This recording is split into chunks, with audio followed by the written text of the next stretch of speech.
This is historic. For the first time ever, the United States has launched a direct airstrike on multiple Iranian nuclear facilities. Just after midnight on June 2025, the world changed.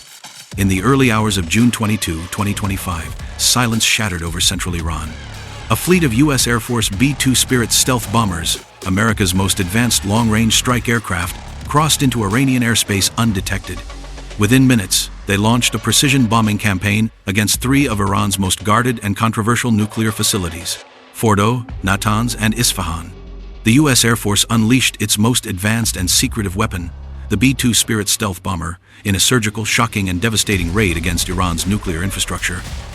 The targets: Iran's most protected and most controversial nuclear sites. First, Fordow. Buried deep inside a mountain near Qom, this underground enrichment facility was struck by bunker-busting bombs. Iranian defenses never saw it coming. Then, Natanz, the heart of Iran's uranium enrichment program, known for its thousands of centrifuges. Satellite images show entire buildings reduced to rubble. And finally, Isfahan, home to the uranium conversion facility, key to Iran's nuclear fuel cycle. Secondary explosions were visible from miles away. These weren't warning shots, they were crippling, calculated strikes meant to set Iran's nuclear program back years or more. The aircraft behind the operation, America's B-2 Spirit bombers, flying thousands of kilometers from Whiteman Air Force Base in Missouri.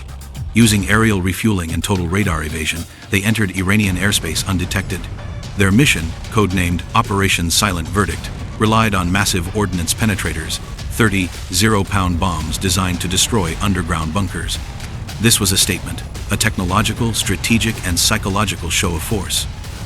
As the mission unfolded, U.S. President Donald Trump, who returned to the White House earlier this year, was watching from the Situation Room. Images released by the White House show Trump seated with top generals and advisors as the bombs dropped. Minutes after the operation concluded, he addressed the nation from the Oval Office. Tonight, America acted to stop a nuclear catastrophe before it began. Iran was warned. They chose defiance. We chose action.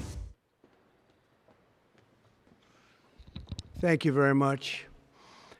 A short time ago, the U.S. military carried out massive precision strikes on the three key nuclear facilities in the Iranian regime: Fordow, Natanz, and Isfahan.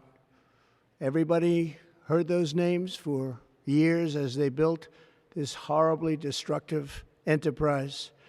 Our objective was the destruction of Iran's nuclear enrichment capacity and a stop to the nuclear threat posed by the world's #1 state sponsor of terror.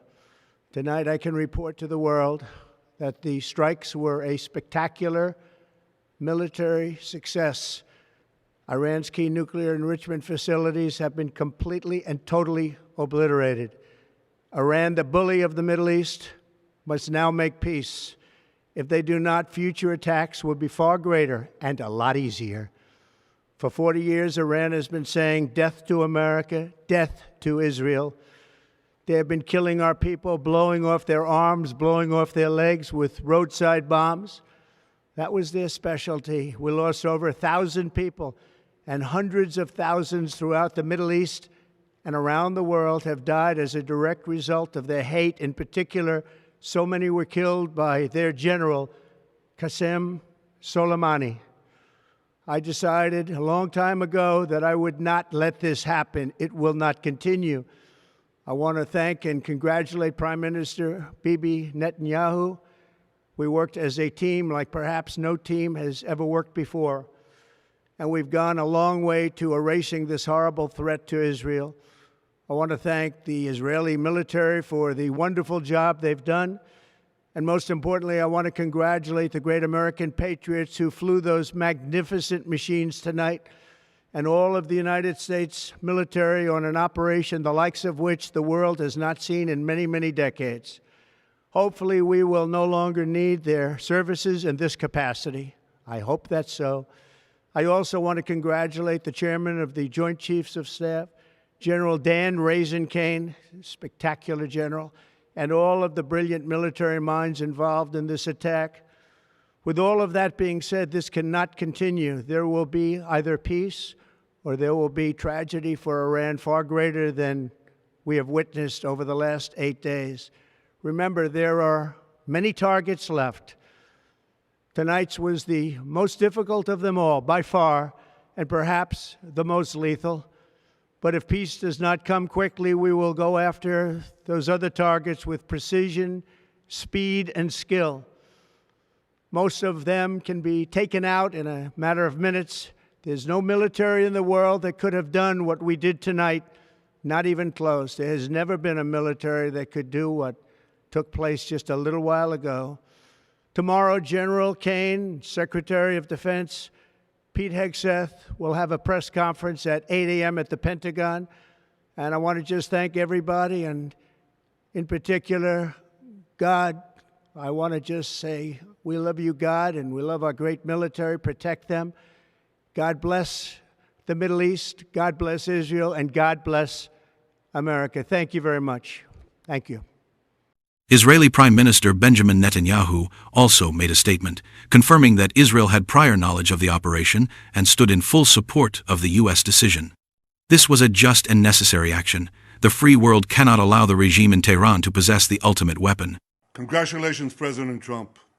Your bold decision to target Iran's nuclear facilities with the awesome and righteous might of the United States will change history. In Operation Rising Lion, Israel has done truly amazing things. But in tonight's action against Iran's nuclear facilities, America has been truly unsurpassed. It has done what no other country on earth could do. History will record that President Trump acted to deny the world's most dangerous regime the world's most dangerous weapons. His leadership today has created a pivot of history that can help lead the Middle East and beyond to a future of prosperity and peace. President Trump and I often say, peace through strength. First comes strength, then comes peace. And tonight, President Trump and the United States acted with a lot of strength. President Trump, I thank you. The people of Israel thank you. The forces of civilization thank you. God bless America.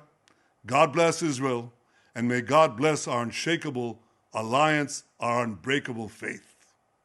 Within hours, world capitals went into crisis mode. Russia, China, the EU, the Arab League, all calling emergency meetings. But no reaction was more explosive than the one broadcast on Iranian state television. Trump, you started it, will finish it.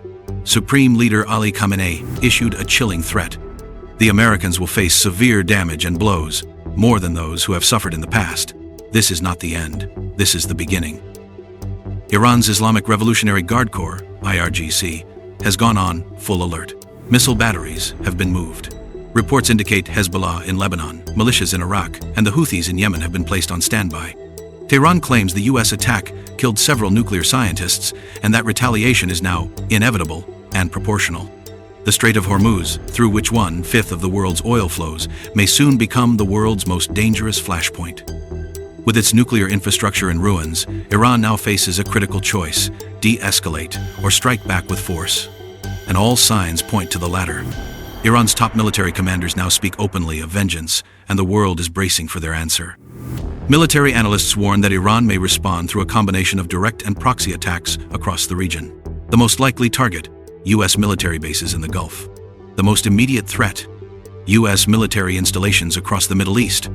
Al Udeid Air Base in Qatar, home to U.S. Central Command Air Operations, is within 300 kilometers of Iranian missile ranges. The Fifth Fleet in Bahrain, vital to U.S. naval operations in the Gulf, is on high alert. But Iran's retaliation might not stop at the American military. Israel could become the primary battlefield. Iranian-backed Hezbollah in Lebanon is estimated to have over 150,000 rockets, many with advanced targeting capabilities. New long-range Iranian missiles like the Khorramshahr 4 and Emad 3 can reach deep into Tel Aviv or even southern Israel with greater precision than ever before. Iranian proxies in Syria and Iraq have begun mobilizing, and there is growing concern that Iran could unleash a wave of missile and drone attacks far more powerful than anything seen in recent years. Intelligence sources warn that Iran may attempt to overwhelm Israeli air defenses, not just with rockets, but with precision-guided missiles, suicide drones, and cruise missiles launched from multiple fronts. This wouldn't be a symbolic gesture. This would mark a major escalation, from tit-for-tat skirmishes to full-scale regional war. If Iran retaliates, the response will be immediate and overwhelming. The United States has more than firepower. It has position and readiness. 2 U.S. aircraft carriers are now en route to the Persian Gulf. Air Force F-22 Raptors and B-1B Lancers are being repositioned to regional air bases. Tomahawk-equipped destroyers and submarines are stationed near the Strait of Hormuz. If Iran launches missiles, the U.S. may respond by destroying missile launch sites across Iran, targeting Revolutionary Guard command centers, launching cyber attacks to blind Iran's air defense network. Israel, meanwhile, will not wait to absorb blows. The IDF has prepared preemptive strike plans against Hezbollah positions in southern Lebanon, Iranian Quds Force infrastructure in Syria, strategic facilities inside Iran, including missile factories, radar sites, and drone bases. Israeli Prime Minister Netanyahu has vowed to eliminate any and all threats before they strike Israeli soil. The risk? Once this cycle begins, it may be impossible to stop. Regional war. Proxy war. World war? It depends on what Iran does next and how far the US and Israel are willing to go. What happens next could change the balance of power in the Middle East and far beyond. Is this the beginning of a wider war, or the final chapter in the decades-long US-Iran nuclear standoff? This is Global Tensions. Subscribe for the truth behind the headlines. Stay sharp, stay aware, and stay with us. Thank you for watching. If you found this video helpful, please like, subscribe, and share. Subscribe and step into the real world of geopolitics, no filters, no propaganda. Stay updated with deep dive geopolitical analysis and join our growing community for real discussions. Exclusive interviews with fighters from Ukraine and the International Legion are coming raw, unfiltered, and only here on Global Tensions.